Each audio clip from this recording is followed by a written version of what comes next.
Thiruvananthapuram Nedumangad girls higher secondary സ്കൂളിൽ 8 അധ്യാപകരെ പൂട്ടിയിട്ടു. അധ്യാപകർ സ്കൂളിനകത്ത് പ്രവേശിച്ചതോടെ സമരാനുകൂലികൾ ഗേറ്റ് പുറത്തു നിന്ന് പൂട്ടുകയായിരുന്നു. TS ഹരികൃഷ്ണ വിവരങ്ങളുമായി. ഹരി, കോഴിക്കോട്ടെ സ്കൂളിന് മുന്നിൽ അടിപൊട്ടുന്നത് നമ്മൾ കണ്ടതാണ്. ഒരു വിദ്യാർത്ഥിക്ക് അവിടെ മർദ്ദനമേറ്റു.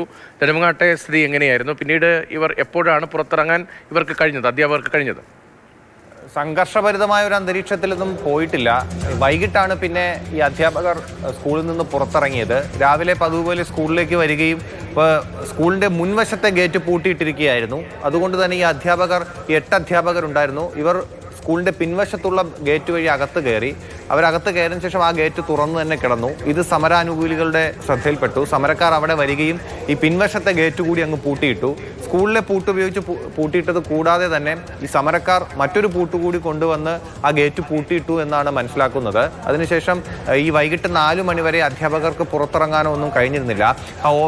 സ്കൂളിൽ തന്നെ ഓഫീസോ മറ്റ് പ്രവർത്തനങ്ങളോ ഒന്നും ഉണ്ടായിരുന്നില്ല. ഓഫീസ് തുറന്നിട്ടും ഉണ്ടായിരുന്നില്ല. വൈകിട്ട് 4 മണിക്ക് ശേഷം ഈ സ്കൂളിലെ ഒരു സ്റ്റാഫ് വന്നാണ് ഈ പൂട്ട് തുറന്ന് അധ്യാപകർ പുറത്തിറങ്ങി.